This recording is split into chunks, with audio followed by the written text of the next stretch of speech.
Yo, yo, yo, welcome to everything that you need to know about dungeons for Season 2 to be successful. Now, here's the thing. This is going to be as comprehensive as possible.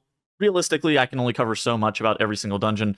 Otherwise, this video would be 3 hours long. It's still going to be pretty long, but ultimately, it's going to kind of cover the most important things in every single dungeon that you need to know going into the dungeon, especially if you're going into the dungeons blind. Kind of how I envision you watching this is like right before you step into a dungeon, you skip to a chapter about that specific dungeon, and you kind of watch what is effectively the cliff notes about the most important things that you're going to be facing in that dungeon, whether it's trash mobs, whether it's bosses, whatever it is in that dungeon. In addition to that, linked down in the description, I'm going to link a Season 2 War Within Weakauras pack. This is designed by Tettles. I think it is probably the most effective Weakauras pack for at least learning how the dungeons function, but just in general, keeping your awareness at an all-time high. I think this pack has great sound alerts. It's very comprehensive in terms of what it's telling you at any given point, and I think it's something that, like, if you really care about your performance in Mythic Plus, you should be looking to download this Weakauras pack. In addition to this, people ask sometimes, do I prefer DBM or Bigwigs? I prefer Bigwigs and the companion app Littlewigs by a lot. Bigwigs also has some functionality where they add timers to nameplates, so the internal cooldown of mobs' abilities is attached to a nameplate, and that's actually a really big deal for being able to tell when spells or abilities are coming up, and it just kind of allows you to have a lot more information on what's happening in the dungeons. Another thing is, too, Dwarf versus Nelf. Last season was heavily Dwarf favored. This season, I think that there are actually a lot more interesting and better melds that you can possibly do. And so I think that Nelf is going to end up being very marginally better just for performance-related purposes in this season's dungeons. So let's start by talking about Operation Floodgate. Operation Floodgate's kind of interesting. It's a dungeon that has a lot of trash that can be pulled, but I would say that there are a lot of mobs that probably shouldn't be pulled. So basically what you have to do is there are 5 boxes that you must activate to be able to go and activate Swamp Face. You're going to end up having to path through them at some point. These are the mobs that should be avoided, though. Blood Warpers, realistically, you should only pull the 2 Blood Warpers that are required next to the Big Mama box. That mob has a pretty significant heal check. If your healer isn't ready for that mob, if you're not ready defensively for that mob, those mobs are pretty dangerous. The snipers individually aren't pretty bad, and they actually did end up getting nerfed recently, but one of the things is, like, if the snipers are pulled in conjunction with an architect, if they're pulled in conjunction with like a shredinator, there's a lot of damage that is coming out of these snipers, and they can actually kill you off. Typically the snipers are also standing in like packs of 3, but so that's another reason that they can be pretty dangerous. They're mobs that are limited pulling, like you should only pull them in under very specific circumstances. Those are the surveyors, the architects, and the shredinators. The surveyors do an ability called Throw Dynamite, and they do a surveying beam on people. You have to kick the surveying beam. Throw Dynamite's unavoidable damage, but make sure you don't pull more than like 2 of those surveyors at once. Architects cast an ability called Nail Gun. They also build like scaffolding. The Nail Gun is the dangerous ability here. It puts a pretty big dot on you, and then it roots you to the ground. And so that, in conjunction with the Shredinator or the Surveyor, because the Surveyor, if they actually get the Purifying Beam off, they put a ground effect underneath your feet. But more importantly with the Shredinator does like a Saw Blade ability underneath your feet, which you can avoid if you're pre-moving it, but you have to be able to be moving, right? Which, of course, you're not able to do if you're nail gunned to the ground. So those 3 mobs are kind of limited pulling. I wouldn't be looking to like pull a bunch of these mobs together. Just kind of be very careful whenever you're pulling these dungeons. So let's talk about the most important things, is like how you're actually going to be pulling this dungeon. The first pull of this dungeon is a lot of trash into the left box pack. You should really try to avoid pulling that patrolling sniper pack. Rooting the lead of that pat's nice. Realistically, you could just like run in there as fast as possible, and that just is going to be your first pull of this dungeon. You're gonna probably end up popping Bloodlust on it, and it's not a big deal. There are paths that people have taken where they're pulling trash into Big Mama. I think that's out of the scope of this video for week 1. It might be something that you see in like a future video, how I talk about how teams are doing that, but that's out of the scope of this video. For Big Mama, what you need to know is that you need to be AoEing hard on the ads, and you kill them before the DR comes up. It's kind of like the first boss of Misted Tyrna Scythe. The boss ends up taking 100% increased damage whenever the ads die off, and so you really want to be AoEing hard. If you don't end up killing those ads off in 50 seconds, the boss gets like an electro-charged shield, and it starts zapping you. In addition to this, if you don't kick the ads on the boss, you'll wipe.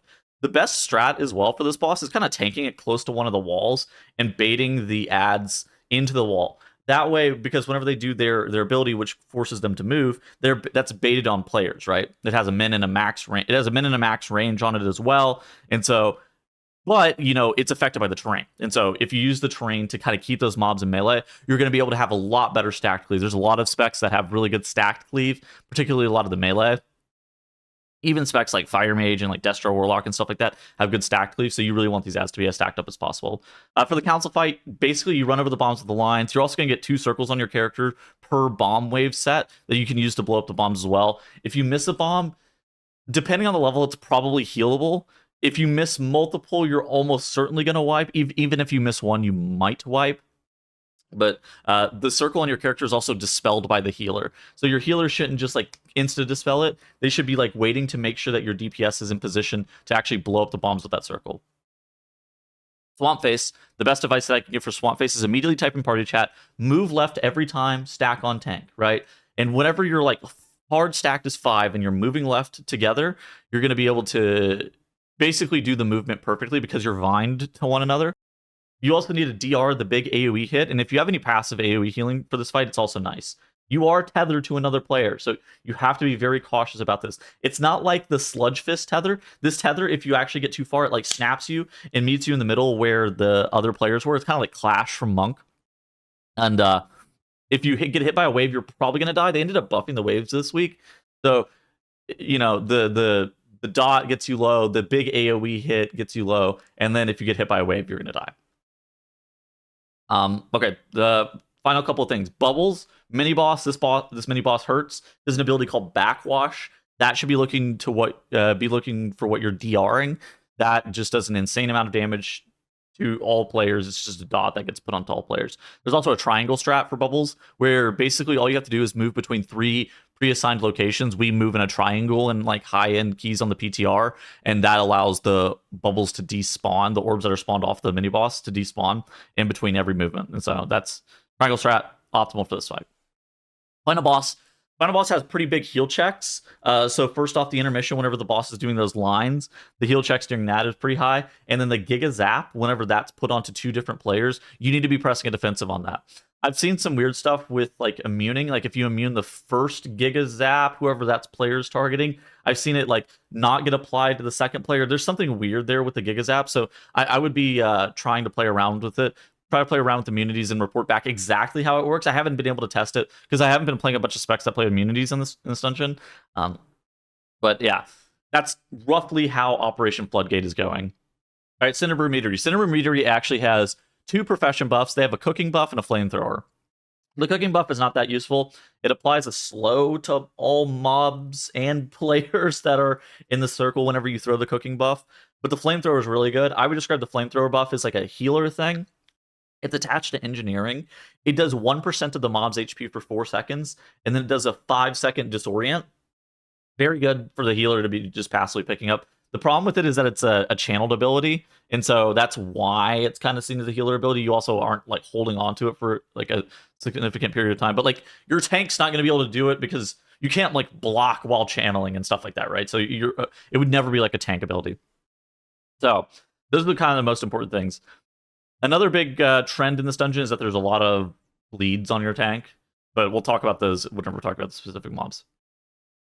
So starting in the first area is pretty obnoxious. The best way that I would say to pull the first area is do a large pull on the right side as the starting pull of this dungeon. You pop all of your offensive CDs, you pop your Bloodlust on this pull. You get some of the muscles in there. You get some of the Pyromaniacs in there. Then the second pull is Chewy. We're using this Chef Chewy pull, and we're basically pulling him by himself. We might pull him with some of the neutral mobs that are around, but we're effectively pulling him by himself. He does an aura that does a 15% damage increase and makes mobs unCCable.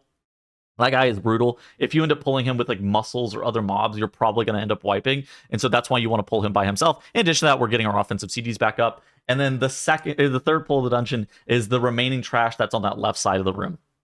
That will allow you to, again, pop your other 2-minute CDs on those trash packs. And that's basically the easiest way of dealing with this first boss room.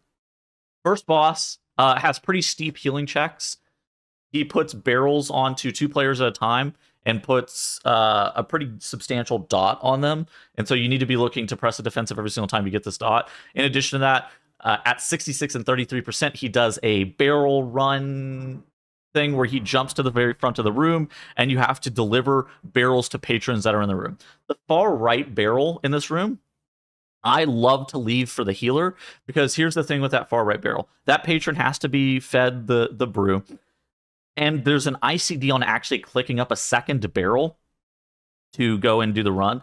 And so, like, in theory, you know, if you picked it up and then immediately were able to pick up a second one, that would be optimal for you running as like a DPS. But I leave that front right one for the healer because there's this ICD, and this phase actually does a lot of just like AoE, passive AoE damage. And so I want my healer to just be like positioned in the middle of the room, not really worrying too much about participating in this, but still having something to do. And so that's kind of how you deal with it. Going right after the first boss death was kind of the meta on the PTR. I don't think it really matters too much. I think it really doesn't matter, but that's kind of what the meta was. The right side is a lot of tank damage. There's worker bees that they end up stacking a bleed on your tank, so you need to be watching out for that. They can actually do a significant amount of damage. There's also purveyors that are on the right side. They have a volley that is a required kick. Bee wranglers have an enrage for the bees that you also want to interrupt, because these worker bees, you know, they're dangerous. They're stacking bleeds on your tank. If they get enraged, that can be a potential problem. The Harvester also does pretty significant tank damage as well with Swarming Surprise ability. And so, again, this right side is just a lot of tank damage, and then just, if we miss the Purveyor kick, we're probably wiping. For the boss, Bank Buzzbee, that fight's pretty easy. You kill ads, and then you just use vehicle controls to shoot them into barrels. That's the rough... that's the short version of like how it works. You know, he does a little bit more AoE and stuff like that occasionally, but that's kind of how it's supposed to be working.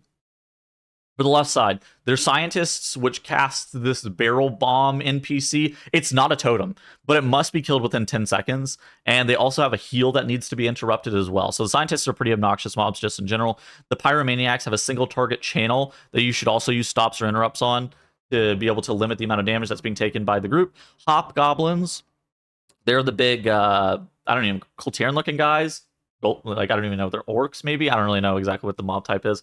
But they charge, and you can actually bait them into walls in a very specific way. There's also nooks that you can see that are like notched into the wall. And if you was like a ranged player standing behind those notches, it actually stops the charge, and it forces you to not actually need to dodge the Hobgoblin. You shouldn't be getting hit by the Hobgoblin charge, right? So after he begins his charge animation, you should be looking to move away to not get hit by him. But again, if you bait him into that notch, ideally you're also baiting him like closer into melee. So again, kind of similar to what we saw from Big Mama and Floodgate, you can get more effective cleave. Taste testers, these mobs are actually very dangerous. They have an enrage effect that you can kick. And then if they're enraged, then their free samples cast, which is kind of similar to like Throw Flesh from Necrotic Wake, it will one-shot people. It does a billion damage. Like, those mobs are dangerous for sure. Next boss, IPA. I think that this boss is similar to Yasma from Ataldazar, if you remember that. It summons blobs around the boss, and the tank movement is super difficult on this fight. You have to basically move the boss through the blobs to make sure that they're able to kind of get in a line, and then you start utilizing effects such as Ring of Peace, such as Ursul's Vortex, such as Typhoon, such as Drakthir Knockback, that kind of thing. And so by utilizing those CC effects to get the blob stacked up, it will allow for more effective kiting and just cleave. In addition to this, 2 magic debuffs go out at once, and typically what your healer does is they just dispel one immediately, and then they have to heal the other person. Imp and Mass Dispel are very, very good on this fight. I think Imp Dispel almost trivializes the amount of damage that you're going to be taking on this boss. And so if you do have a Warlock that's playing Destruction or Affliction, be looking to grab Imp Dispel here. Goldie Baron Bottom. This fight is similar to Edna in Stonevault, where there is going to be a meta strat for how you're dealing with this fight. But as it currently stands, it's probably unclear exactly what the meta strat is. Now, I have a way that I think is obviously preferred to break the barrels, and if you're a tankier, you should definitely be listening. What I prefer is you break 2 barrels with the first frontal. There's the exploding barrels, the bomb ones that you see on screen. You break 2 of those with the first frontal, and then you get circle debuffs on some of your players. You break 0 with the first debuffs. Then you break 1 with the next frontal, and then you break 0 with the debuffs, and then you break 0 with the next frontal, and then you let the one final barrel blow up to the AoE. So the boss actually jumps in the middle and does like a pretty big AoE effect, and then one of the barrels will blow up and put the dot on you that's attached to those bomb barrels. But it's kind of similar to Edna, where the pillars actually weren't that bad if they were actually getting blown up by the boss AoE. And so you just don't want to be low going into that big AoE effect that's happening from Goldie Bear and bottom. And so that's kind of, I think, the most effective strategy on this fight. I have a suspicion that it might end up changing just as the season ends up going on. But for early keys, that is a great strat for that boss. Darkflame Cleft. Darkflame Cleft is, I would say, the first area of this dungeon. If you can get through the first area, you're probably timing this key. I would look to back pull the first couple of the first trash back of this dungeon is probably back pullable, because the Overseer circles knock back mobs that can accidentally proxy pull some mobs. The mole herds and the wick lighters are difficult to actually get grouped. And so by back pulling back into the first boss, or the first room that you start in, it actually allows you to have a lot easier of a time just like dealing with the trash in this first area. The mole herds, they cast a throw rock ability, but this can actually be countered by being in melee. If all 5 of your players are in melee, the mole herds, then you're not going to be actually getting thrown rock on at all. You should kick the mole frenzy, because that's going to reduce the amount of damage that's taken by your tank. The wick lighters also have interrupts. In terms of priority, I'd probably rather kick the wick lighters than the mole frenzy. But ideally, all of them get stopped or interrupted in some capacity. For Old Waxbeard, he summons a bunch of adds that can be hit by the minecart. If they're hit by the minecart, then they die. I think the ideal strat involves you actually like tanking the boss on the tracks in some capacity and making sure that those adds are just getting killed, and your group is going to be full single targeting on the boss, and then they target swap to the bomb minecart whenever it spawns. But a lot of people are just going to probably end up padding on the adds on this fight. It's one of those things that AoEing is completely useless, because the adds get killed off by the frontal charge, the adds get killed off by the minecart, and so it is complete pad. You would realistically like to be single targeting those adds, but people in pugs are going to pad. That's just how it be. In addition to that, here's some tech. You can actually LOS the charge, and he doesn't charge, and that's a pretty big deal. Next up, after you finish the first boss, there's these mobs. There's these big mobs. They're called Wandering Candles. They do an AoE.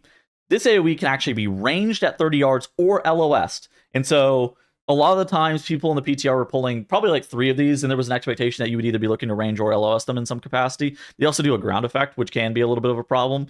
But if you're just tanking the AoE unmitigated, it can actually do a lot of damage.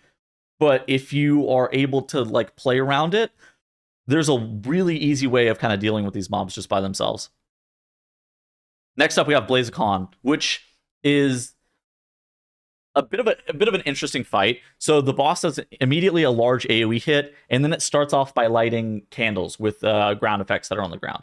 You, as a DPS, realistically probably want to light 2 candles if possible. Melee are going to need to get out of melee range as well, because the light, like the circle drop, is based off distance from the boss, so there's projectile speed on it, and I've had people get hit and immediately die.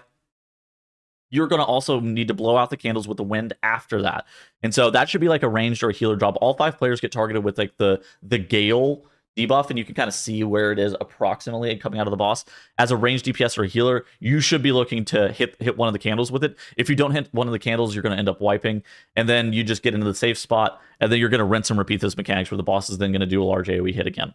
But that's roughly what the sequencing of this fight's going to look like, and it's just going to go over and over again until you either kill it or you wipe. Torch Snarl is a pack that can be skipped. You can, if you walk over to the far right side and you slow fall over the wall, you can actually just, parkour over and completely skip that pack. Most people probably aren't going to do that.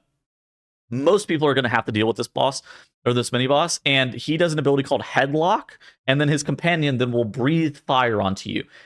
Whenever you get targeted with the Headlock, you need to be far enough away from him that you can use a movement effect to be able to get away from, because like his charge is kind of similar to some of the other charges from other dungeons, where if you move, just like pre-move it, and then you're able to get away from it, you're not going to get caught within the headlock. But if you get caught in the headlock, then you're getting hit by the fire breath, and you need to be lay on hands by your paladin tank, and then it's just completely over. If you get hit by the frontal with the headlock on you, it's probably death, but that's how it is. There's also flame tenders. I think there's 2 flame tenders in that pool. You should be looking to kick those. If you don't get kicks and somebody ends up getting headlocked, somebody's probably dying here. So minecart section, this is probably the most polarizing part of this dungeon. How to manage it is the cart gets sped up when actually you're not in combat with the mobs. The only goal for this area is to make sure that you're not fighting one mob at a time. If you end up getting forced to fight just one mob at a time, it's really, really sad for you. It's going to end up slowing down your minecart run a bunch. You can probably do this area in about three-ish pulls. And so you make sure that you feed your cart the candles to give them light, kind of similar that you did in Heroic. Also, getting hit with the darkness makes you do 99% reduced damage. Effects like Flare also work on this as well. And so those are kind of the most important things that you need to know about the minecart section, is just continue to feed your cart. Try to make sure that you're staying out of combat as much as possible. Whenever you are forced to be in combat, do a larger-ish pull. The mobs that are in this area are mostly tank damage. If these big worms, they put like a bleed or a magic damage dot on your tank, and so they can be a little bit dangerous, so don't overpull them, but they're not like as dangerous as you would necessarily expect. The final thing in here is the darkness encounter. Basically, the premise of this fight is you feed the candle light similar to the minecart section, right? So there's going to be 2 candles off to the side, and you feed that main candle that's keeping everything illuminated with light.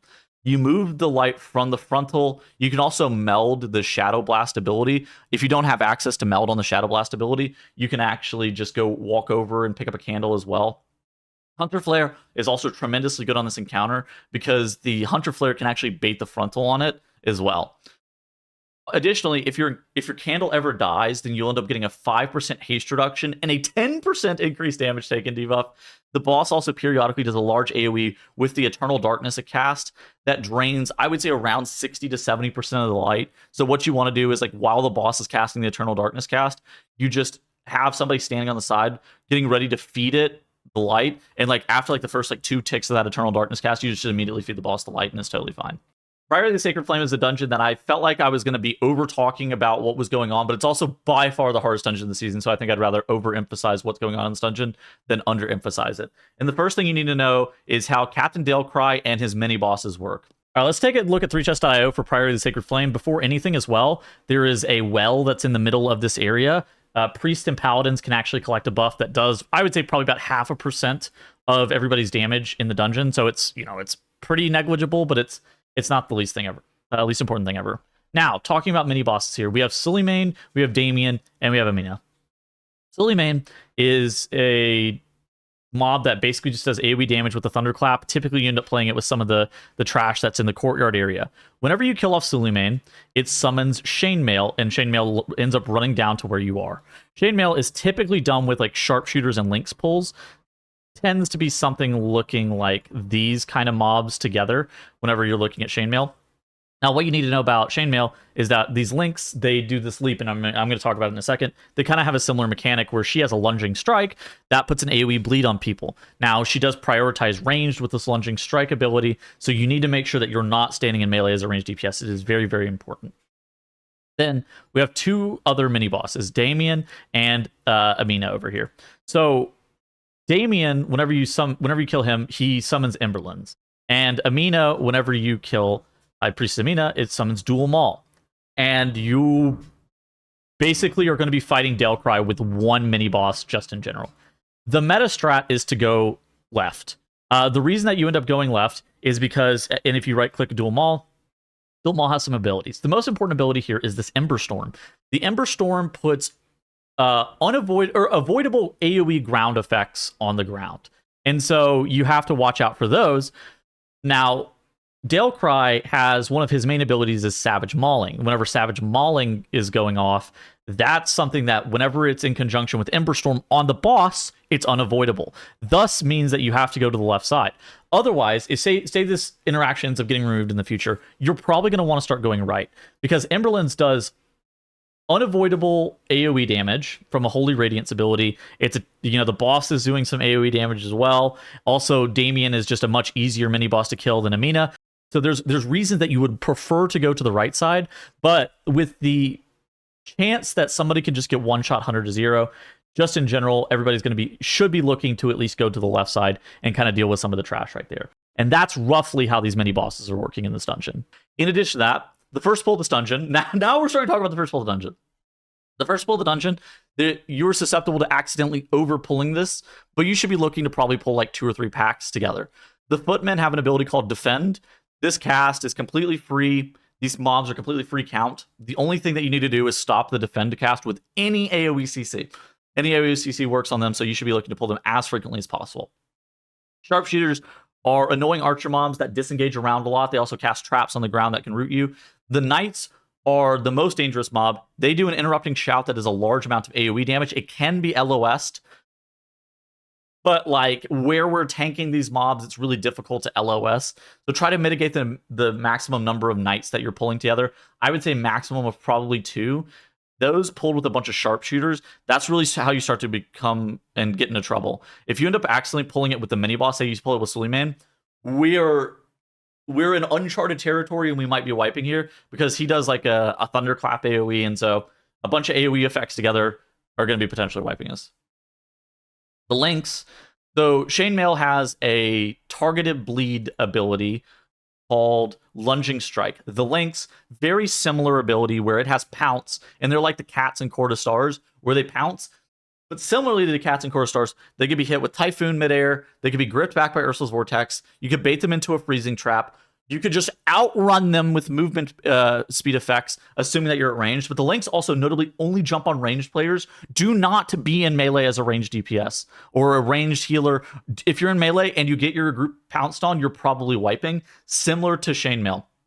Chainmail can't actually be affected by CC. You want to be looking to just like leap away with blink, port, those kind of effects whenever you're getting targeted with the Chainmail bleed. The light spawns probably are the most dangerous mob in this dungeon. They do an ability called Purification Beam. Now, this ability did end up getting nerfed, but they're still the most dangerous mobs in this dungeon. That beam, if on you and you're Nelf, slam Nelf immediately. Like, I'm no questions asked. I'm pressing Meld on CD on these mobs because I don't mess with them like at all. They also do, at 35% HP, a Burst of Light. What this does is it's a circle that's on the ground. You have to get the mobs out of them as fast as possible. If the mobs are in the circle of light, whenever it goes off, they heal for like 70% of their HP. And so it's completely toast. It's so annoying. Typhoon them out if you can. Evoker knockback, Rob.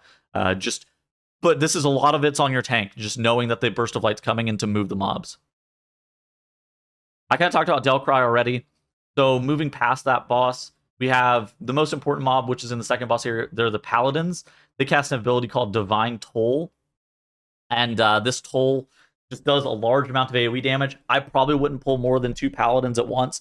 Realistically, you can probably pull 3, but they do a lot of damage. There's also Templars that cast wings on themselves, and they do a lot of individual tank damage. And so that's how you kind of deal with that. The Paladins in their toll are a pretty big heal check, so your healer needs to really be on top of things. Right after they're done with the boss, that's where their heal check really starts. All right, so I don't have a good way of showing this with B-roll footage, so I think the best way I can probably show it is showing you on screen.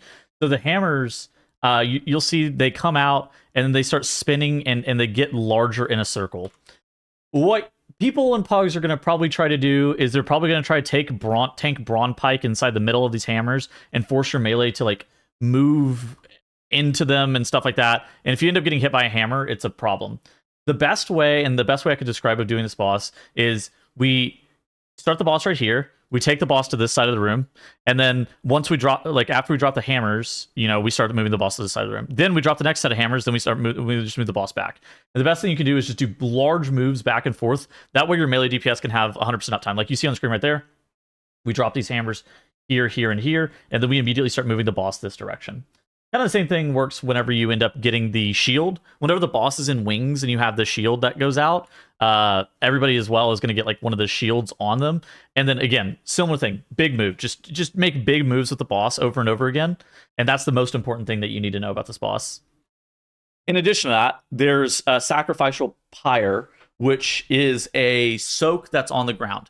So the pyre is up for 25 seconds. Every single time you soak it, it lasts for 10 seconds on your player, and it's a debuff.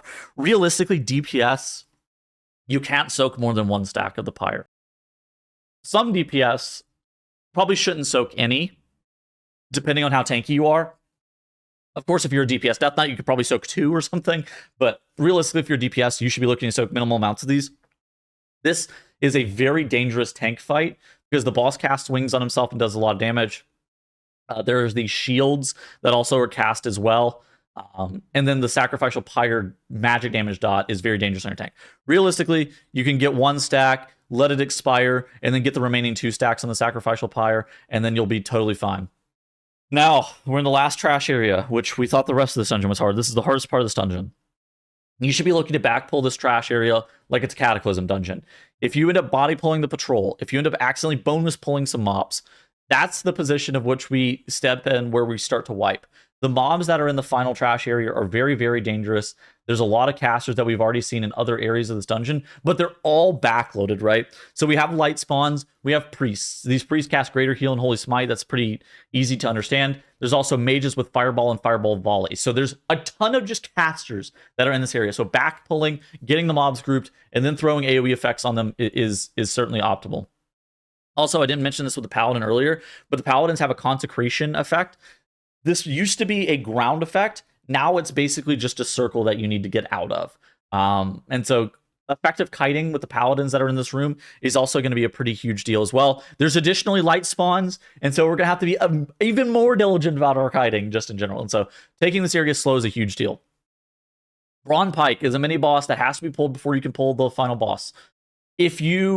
Once you pull Sir Brawn Pike, you have basically pulled Kajin, the Unwielding from Halls of Infusion. This boss goes from 0 damage, and we're not in combat, to 100% pulsing AoE damage, and you're getting just completely owned. You need to make sure that your healer is very aware of what's going on. You should only pull this pack basically with the 2 priests that are next to Brawn Pike. You got to make sure that you get kicks. If any casts go off that are surrounding Brawn Pike, you're probably wiping. You'll also see footman packs on the right and the left of these devout of the boss. These packs have to be pulled, otherwise they're going to come into the boss with you, so you must pull them. These footmen, unlike the footmen that were in the very beginning of the dungeon, are very different. These footmen, whenever you kill them, they blow up with an ability called Light Expulsion whenever they die. If they're CC'd with like a stun, like say we leg sweep them as they're AoEing, they don't do their AoE. So that's good, I guess. The final boss. The final boss has a turnaround mechanic. This is the most important thing that you need to know about the boss. It also has lines that you draw on the ground. At 50%, she ports up and summons neophytes. These neophytes take 5% of their HP per second. So we just end up using Ursul's, Ring of Peace, just any CC. We've even seen like Blinding Sleep be used on them as they're running up in order to not take damage from them. They cannot be tanked, and they fixate onto players, and they do like a pulsing AoE onto players as well as they run up from an ability called Overwhelming Power. The part of the ability that kills them also makes them do a pulsing AoE. So they fixate onto you. They can't be tanked. You really just want to CC them and not deal with them at all. If you break the shield too slow, you're going to get a second wave of these adds, which, you know, that's a little bit of a problem, but it's manageable. You just really want to be able to break the shield as fast as possible. Okay, finally, we got the Rookery. The first pull of Rookery is, I would give some tech. Stand on top of the house if you're ranged. You can actually avoid the ground effects from all the mobs. You can also avoid the frontals from the mobs.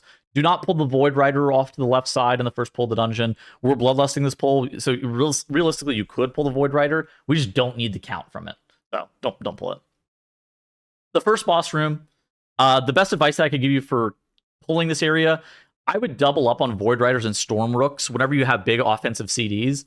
Otherwise, you just kind of pull one pack at a time, just waiting on your offensive cooldowns to come up. That's going to be kind of understanding where we're situated with our offensive cooldown. So that's kind of the most important thing about figuring out how to pull this area. The first boss, Kyrios, is actually pretty easy. I think that honestly everything on this boss telegraphs super well. I don't think that you need much of an explanation on how this fight works. However, leaping down after the first boss, you get an extra action button whenever you click on the feather. If you leap on the birds that are off to the side with the extra action button, you get an effect that like zaps mobs and does bonus damage. It's not like an insane amount of damage or anything, but you know, it's bonus damage for 5 minutes. It's not something to complain about too much. After that, there are Void Diffusers and Crushers. Those are probably the most important mobs in this entire dungeons. Void Diffusers do a pull in AoE circle effect that does damage while it persists. So your tank wants to move the mobs with your melee DPS to a very specific location. That way your melee DPS can continue to hit all of the mobs. The Crushers will target players with a Void Crush doing immediate damage and charging them. It used to drop a ground effect. That's actually been removed. So you just need to make sure that pre-pressing a defensive. If the Crusher's ability is happening with the Void Crush while the Void Diffuser's AoE is going off at the exact same time, we really need to be pressing defensively. We doubly need to be pressing defensive there. There's also Oracles. These are caster mobs that should be interrupted, but they're not like the most dangerous thing. Just be looking to kick them. Second boss here, Stormguard Gorin. This is the hardest fight. The reason that it's super hard is because it will actually leap onto ranged players that put puddles on the ground. Those puddles also shoot out waves whenever the stomp lands. The boss will also periodically do a circle similar to the Void Diffuser circle, which kind of slowly pulls players in. And that adds a melee area denial. And so your melee can run into this issue where the boss will spell queue for 10 seconds and they can't hit the boss at all. And that's really annoying. There's also an ability that bounces. So there are 4 debuffs that are attached to this player. A player gets big and purple. The debuff needs to get bounced 3 times. Realistically, it should only ever be rebounced to your tank. So it starts on you, player A. You bounce it to the tank. We'll use him as player B. Then player B bounces it to the melee DPS, player C, and then player C bounces it back to player B, which is the tank in this situation. If you don't have it bounced to the tank twice, then you should just bounce it to 4 different players. It does do bonus damage, and it puts like a vulnerability debuff on you if you take it twice. So, the tank needs to be aware of that. But realistically, there's not a lot of tank damage on this fight, so they can take it twice, assuming that they're prepping with their defensives for it. The next area, Trash, the only 2 mobs that matter are the Void Stones and the Ascendant mobs. The Void Stones have an ability called Void Extraction, where they do bonus damage dealt based on mobs that have died near them. They also do an Unleash Darkness AoE, which adds a ground effect, so there's like a pulsing AoE that can happen. The Ascendant, this mob puts heal absorbs onto players and has orbs that you need to dodge. And so whenever that's pulled in conjunction with the Void Stone, you really just want to make sure that you have strong defensives that are being able to be pressed whenever the Void Extraction and Unleash Darkness AoE is happening. Because if you get hit with the heal absorb there, that's maybe like a position where we're looking health pot, if that makes sense. All right, I came back because I actually wanted to draw on screen and actually explain how this fight works a little bit better. I feel like I did an okay job of explaining it in the initial cut, but I feel like, being able to actually draw where people should be placed is probably more useful.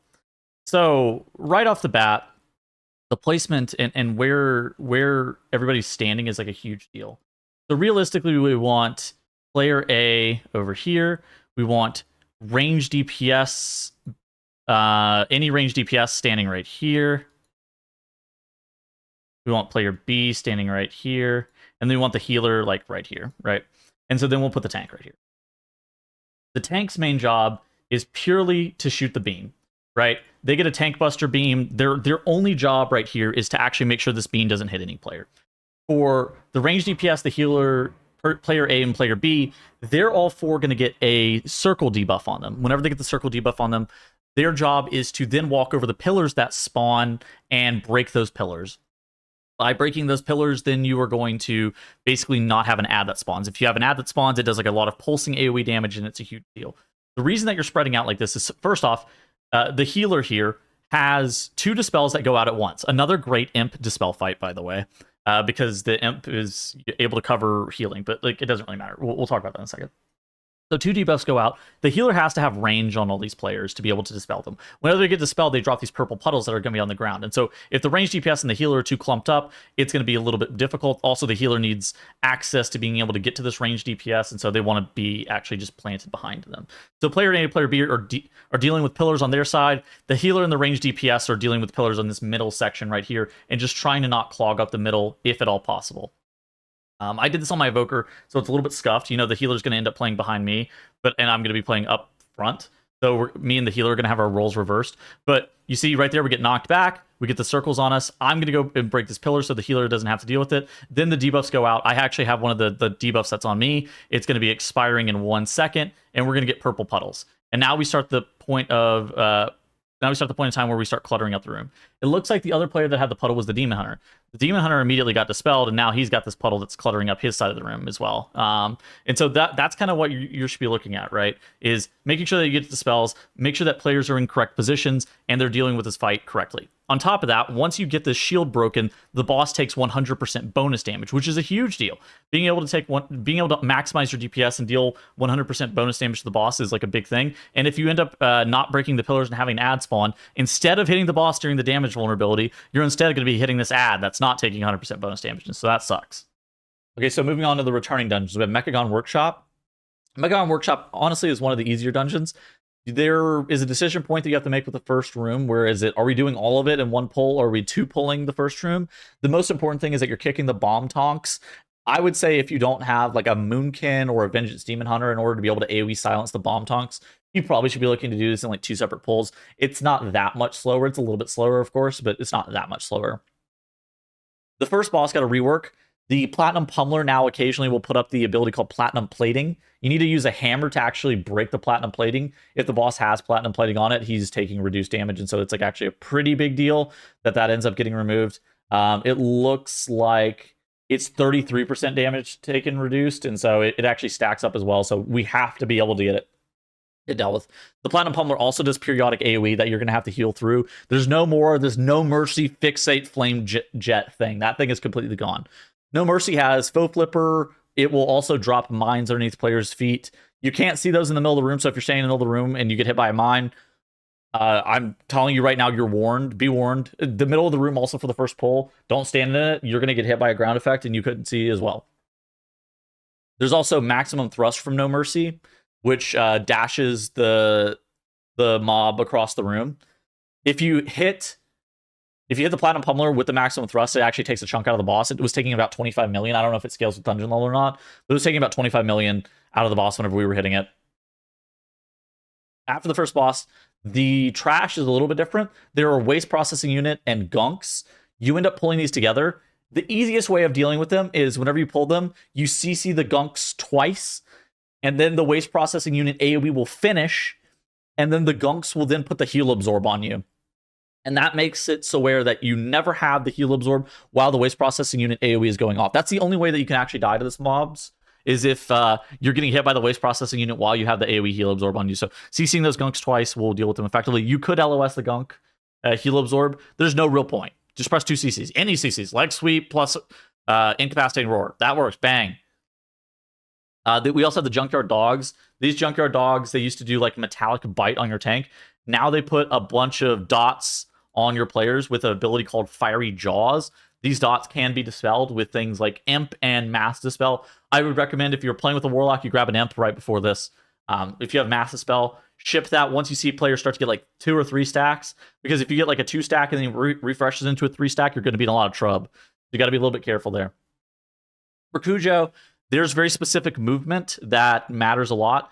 Whenever the boss gets airdropped a box, you really want to put Cujo on the corner. So there's a Weakauras that's in the Terrathal pack that tells you and identifies when you're safe versus not. And that's a huge deal because you can be safe while simultaneously still casting and auto-attacking onto Cujo. And that's why it's very, very important for your tank to get the boss like kind of flush up against the corner of the box. That way you can kind of shimmy yourself into position. And I would just like recommend just like kind of moving back and forth up and down the long side of the box to be able to see exactly where that's going to be. So the boss also has an Explosive Leap ability. In the past, this was meldable. This is no longer, you're no longer able to shadow meld this, but if you're young enough, under the age of 30 perhaps, you can actually feign death it or invis it with a mage. For invis with mage, it has to be timed to where the boss is like halfway through his leap, and then if you hit him with the invis, he'll cancel it. Same thing with Feign Death. Feign Death has an arming time on actually going into the Feign Death effect. And so you have to like pre-press the Feign Death too. And it's this whole thing. And so that's a big deal. There's also a Blazing Chomp Dispel that your healer's going to have to deal with on your tank. It got nerfed. It was like one-shotting you 100 to 0. But if you're not topped, say you get hit with the AoE from the boss dash, and then the Blazing Chomp Dispel comes out and you're not topped, you can actually die. So there's potential for death on this fight for sure. The most important thing, though, is if you hit the box with the Explosive Leap, you are wiping 100 to 0. There's no questions asked with that. Moving on, we have defense bots. They have an Arcing Zap Magic Dot, and the Mach 3 bots do a short out AoE damage. Another great imp dispel. Like we're talking about like mass dispel, imp dispels. Another great imp dispel, another great mass dispel pull. Where, if you can just not have these arcing zap magic dots on players before the short out AoE damage happens, the short out's not as deadly. If you have a dot on you, then the short out's a lot more dangerous. Moving forward, you have to do a gauntlet where you're like standing in smoke and stuff like that. If you get sent back, like whatever. The next pull, the defenders, they drop a shield generator, which reduce damage taken by friendlies and enemies by 75% whenever you're inside the shield. You want to be standing inside the shield. And again, I'm going to plug this Tettles Weakauras pack again. The Tettles Weakauras pack has a timer above the shield generator telling you whenever it's going to expire. Do not be that guy that accidentally stands inside one of the mechanical squirrels. The squirrels can no longer be stunned if you played this back in BFA or in Shadowlands the second time we played it. So do not be that guy that stands in the shield generator thinking that the squirrel isn't going to kill you. It will kill you. Machinist Garden. So the only thing that I can really give you advice-wise on a Machinist Garden is that the plant targets the nearest player and recasts on stuns. So getting it on the tank is really nice. Also, you should be looking to stand next to the middle pillar or outside of the arena. That will end up helping you optimize your casting and uptime on the boss. Realistically, you're just gonna have to like lock in. Like that's the pull or the boss that I just like can't talk to chat anymore. I'm like, all right, I'm locked in. Like I'm like sitting up. Like you have to be paying attention a lot because there's a level where the cogs start to one shot you. It's probably not like a 10, but early on in the season, you know, you might get one shot by like a cog on a 6, and that's like a huge deal. The 2 spider tanks that are right after this boss do 1 gorillion damage. Now, high key players are going to be forced to pull these together. Otherwise, you are just like plus 1 minute on the dungeon. Depending on how fast you are, realistically, you don't have to double pull them. But they do 1 billion pulsing AoE damage. We basically will drop darkness. We're dropping power word barrier. Every defensive is getting pressed. Health pot, health stone, because you can't really health pot master machinist. Like there's nothing you're health potting. So health pot, health stone, every ability in the game is getting pressed on these spider tanks to make sure that we're staying alive here. The last thing is so the last 2 packs of the dungeon, if you've gotten all of the trash up until this point, you should be looking to grab all the trash up until this point. The last 2 packs of the dungeon can be skipped. The best way of doing it is probably having a Vengeance Demon Hunter with Misery Sigil and Meld, and they can stay alive, or like a Brewmaster Monk with the Transcendence Port thing. They can maybe do it as well. Realistically, we're going to be pulling these mobs down from the top and sacking our tank and mass resing him, because there are these mobs, it's too much count. They're too dangerous. We're going to end up wiping to them. It's going to be 2 different pulls as well, and we're already overcount. And so skip those packs if possible and just mass res your tank. Basically, your tank pulls to the far right-hand side, and you just run by on the left, and it's totally fine. You might get hit by some of the Mach 3 AoE damage from the short out, so make sure that you're aware that that might be coming if your tank doesn't die fast enough or you guys don't get through fast enough. So that's something that you have to be watching out for. You can also lock gate across too. There's like a lot of stuff that you can potentially do. Now, the last boss of Workshop. This is the exact same as it used to be. Just make sure you're using defensives on the Mega Zap. Make sure you run into melee whenever the Magneto arm comes. In Phase 2, whenever you get targeted with the Mega Zap as well by the Omega Buster, there's basically 3 people that are targeted with the Mega Zap. If they don't have the debuff, they get targeted in sequential order. If you press Shadow Meld on that Mega Zap, it doesn't recast it, so you would only get 2 in that phase, if that makes sense. It will always cast 3 times, though, like if that makes sense, but melding it reduces the amount that you end up getting. Moving on to Theater of Pain, I would say that Soothe is required in this dungeon for the Raging Bloodhorn at the very beginning of this dungeon. Similar to what you did in Shadowlands, you should actually be looking to skip the first 3 trash mobs. You can slip them with Sleepwalks, Sap, Shroud, Imprison, Mind Soothe. You can skip these first 3 trash mobs with pretty much everything. Skipping them is really nice because it actually allows you to Bloodlust the boss with the Bloodhorn. It also allows you to back pull those trash mobs on top of the boss, the final boss of the dungeon. Honestly, it's just more effective for you to skip those first 3 trash mobs and come get them after whenever you're going to fight these last bosses. For the Zav Wing, for Zav himself, you're really going to want Bloodlust on this guy, so you should be looking at a path in a way of which you're able to actually get Bloodlust on him. I think that going like the Coultha Rock Wing first, and then immediately beelining it to like the Zav Wing, or maybe going Gore Chop second, and then getting the third lust of the dungeon on Zav. Those are maybe the ways that we should be looking to do this. But we're going to talk about Zav first. For the Zav mini bosses, they spam AoE, unavoidable AoE effects. Many of them can be line of sighted. Almost, I don't say all of them, but almost all of them can be line of sighted. So you should try that depending on which mini bosses you get. There's also throw dagger abilities. Those can also be line of sighted. Those put a pretty big bleed on you. So you can like dwarf those off, but you can also meld those off. But again, a lot of these abilities on these mini bosses can be line of sighted. So you should be looking to line of sight those. There's also an Ancient Captain Pat, so the Ancient Captain applies an AoE aura to all of the mobs that are surrounding him, right? This AoE aura is called Commanding Presence. This makes that all of the mobs surrounding him take reduced area of effect damage by 75%.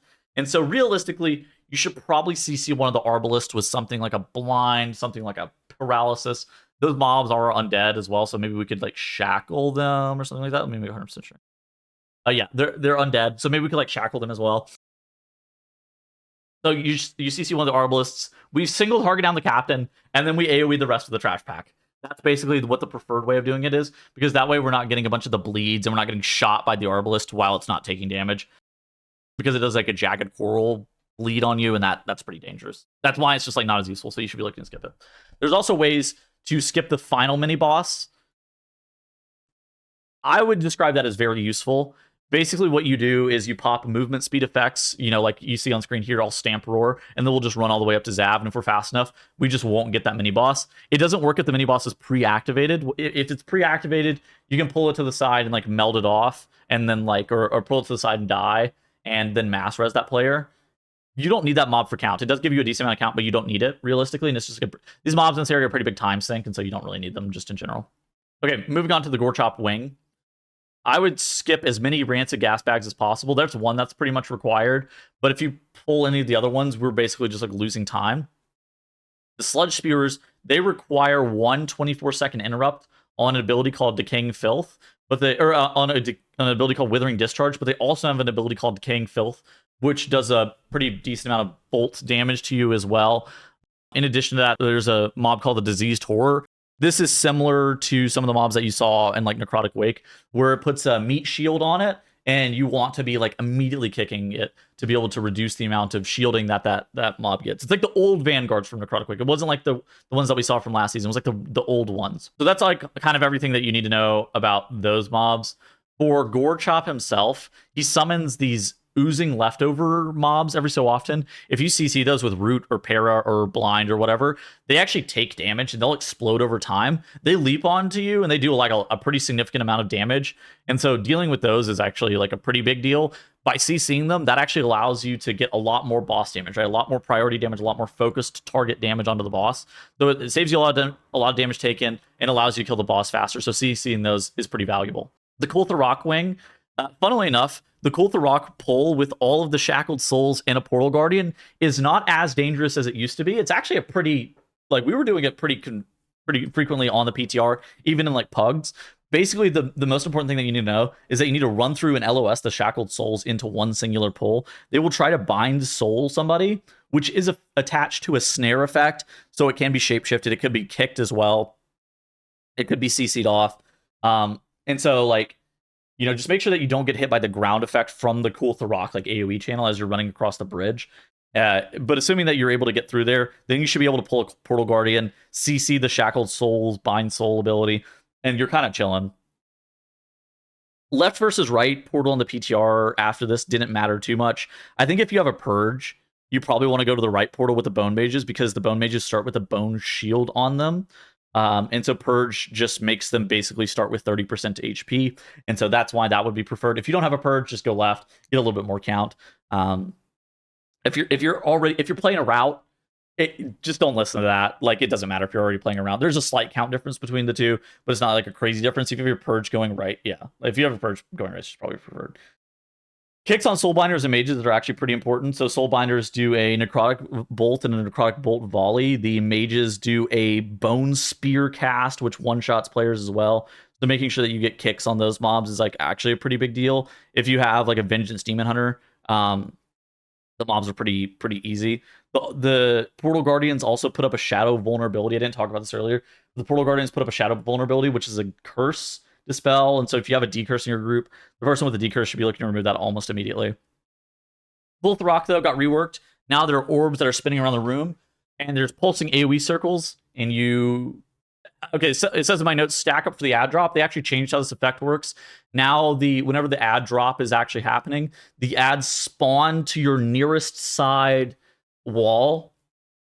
So you just have to make sure that everybody's on like the same side of the boss to be able to get the ads like stacked up as quickly as possible. And then that will allow all of your people to be able to AoE down the ads. If you have something like a Havoc Demon Hunter or Enhancement Shaman that gets good funnel, maybe you don't want to blow these mobs up immediately, especially if you have a bunch of crowd control like Ring of Peace and stuff like that. Maybe you can wait to be able to allow them to get funnel. If you don't, just AoE them down and whatever. Who cares? Just kill them. Mordretha is the exact same as it was back in Shadowlands, except now it has better visual effects. It's pretty easy. Whenever you get your ad, just try to kick your ad after you drop it with the circle. If you don't have an interrupt, say you're playing a priest or something like that, maybe fear it. Yeah, that's basically all you need to know about Mordretha. It's like a pretty easy encounter. Theater Pain, honestly, not a hard dungeon. Motherlode actually has a decent amount of changes. I would try to skip as many packs in the first area as reasonably possible. The reason for that is because the mobs that are in the first area are very dangerous. The assassins are the particular mobs that I think are the most deadly in the first area. The assassins and the peacekeepers do just an insane amount of unavoidable AoE damage. The assassins with their hail of flechettes does one tick that's unavoidable damage, and if you end up pulling two of them, it just does an insane amount of damage. They're also a forced kick, otherwise they're going to put poisons up, which whenever they're meleeing with their poisons, they put the poisons on the tank. If they AoE with the hail with the poison up, it puts the poison on the entire group. And so like these are a forced kick. The peacekeepers have two separate abilities where they put tear gas on the ground. That's pretty dangerous. And then they put up a lightning shield, which basically is just like a big lightning zap on everybody. The area denial from the tear gas is pretty obnoxious. The best thing that you can do is if you see on your nameplate that the tear gas ability is about to come up, you should be looking to hard stack and melee as 5. And then that way you can get all 3 of those tear gases baited on top of one another. There's also refreshment vendors, which have a required kick on Ice Spritzer if there's an arm time and then there's like a resolution on the cast.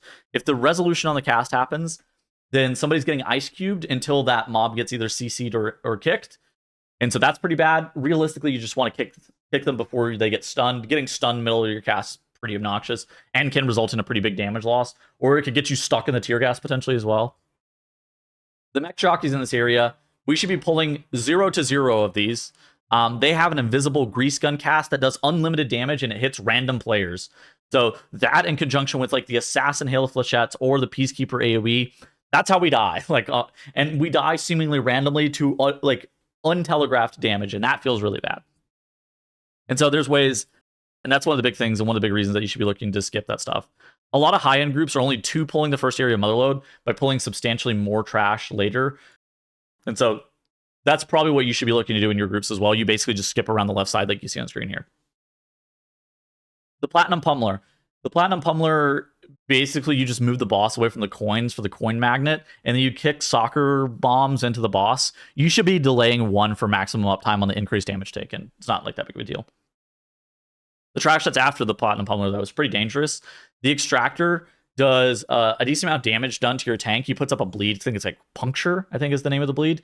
And then you kick Earth Shapers. You probably shouldn't kill pull too many Earth Shapers because they... if they end up getting casts off, that's how people die. Like, you can maybe tank 1 of the Earthshaper casts on you, but even still, it's like the Extractor does AoE damage, the Earthshaper's cast puts a dot on you too after doing initial damage, and so it's really, really dangerous to get hit by hitting the Earthshaper casts. Taskmaster Ascari is insane tank damage. We were kind of skipping it a lot, but we ended up starting to play it at the very end of the PTR cycle. It enrages the entire pack, and it also stacks a bleed on your tank. I, on my druid, was like spamming Soothe on the mini boss itself because I actually don't like that bleed being attached to my tank.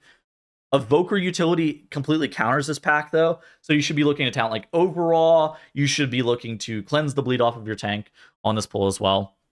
But yeah, some groups are looking to skip the pull because it can kill your tank easily. It kind of depends on how your tank feels about this. Ads of Rock, very easy. You kill the empowered ad, don't get meleeed by the ads.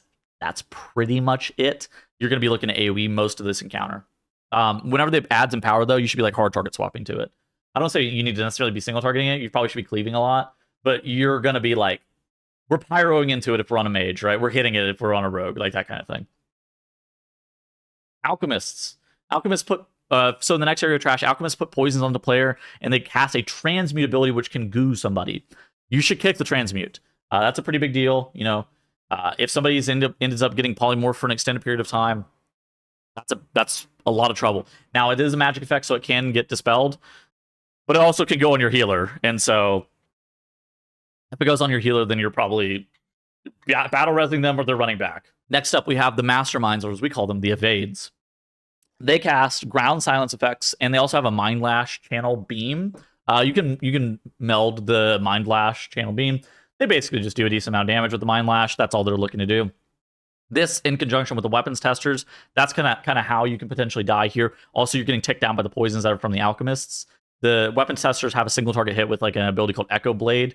So you want to be spread from people as well. Don't stack up with the Echo Blade whenever it's targeting you. Rix of Flux Flame. This boss went from being the hardest demon of all time to being actually pretty easy. Basically, the only thing that you need to know is bait Azurite Catalyst, and the ground will end up getting cleared up with Propellant Blast. Propellant Blast happens 3 times now instead of 2, like it happened back in BFA. All you need to know is make sure that everybody's grouped up, and you cannot lose this fight. Like, your tank is going to probably move the boss correctly just because it's really easy to tell where you're supposed to be moving the boss. If everybody is stacked up as 5, you literally cannot lose this fight. After this fight, we're in a very difficult section of trash. There are war machines which do big AoE damage and summon mines. The mines are so obnoxious now. They have like 30 million HP, and they do a really bad dot if they hit you. They're very, very difficult to deal with. What we do is we kind of do like the first pull of the area, and then somebody mounts up and procs every single mine in the area, and then they sack themselves to the mines. I don't know if you necessarily should be looking to do this, but it's something that we were doing because those mines are so obnoxious to deal with just in general. Mogul Razdunk. This guy's got safe spots, Gatling gun, missiles, positioning for the boss, and Boomba bots. Positioning for the boss Boomba bots as the most important thing. For safe spots, there are safe spots that are around the room. If you look around, the Boomba bots will not cast in very specific positions. Maybe I'll pull up an old graphic that I made back in BFA that shows you guys where the safe spots are. Realistically, these safe spots are a lot less valuable than they were in BFA though, because the Gatling gun is a lot harder. The Gatling gun, in the past, you're able to like take some ticks of the damage that the Gatling gun would do to you, and it would be totally fine. That is no longer the case anymore. If you're getting hit by the Gatling gun, you're getting triple ticked instantly and you're dying. There's no living it. It's a lot more punishing in that regard. The missile is pretty dangerous. Again, meld is actually pretty valuable on the missile. If you're not standing in the missile circle and the rest of your group is not standing in the missile circle, you can actually press meld on it, and it basically makes the missile explode. Now, it will actually do a reverb on the explosion, so don't run into where the circle was too quickly. Otherwise, you're going to get hit by the missile AoE still. But that's a way that you can mitigate damage. In general, though, you just want to take the missile off of the boss. The tank's job here is very, very dangerous because he has to be positioning the boss for the Boomba bots constantly. The best word of advice that I can do is after you see the ground effect, immediately beeline back to the middle of the room and recenter the boss, and then just try to be able to quickly analyze where the Boomba bots are going. If you could do like minimum levels of movements as well, so like don't over move the boss. If you just like min move the boss into where the safe spot is, that's also going to allow you to move the boss a lot faster, because the boss just gets like weird spell queuing and gets stuck in the middle of nowhere, casting Gatling gun and the missile on people, and so it's hard to actually move effectively. All right.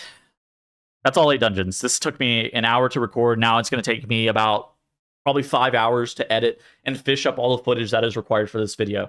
So if you enjoyed it, send it to your friends. Send it to people that you don't like. Make sure that they like and subscribe as well. And make sure that they subscribe to me with their Twitch Primes on Twitch. And that's going to be it for me today. I hope to see you guys in the next video. I'm going to be releasing content talking about tips and tricks in Mythic Plus. So if you like that kind of stuff, make sure to check out my YouTube channel. Goodbye.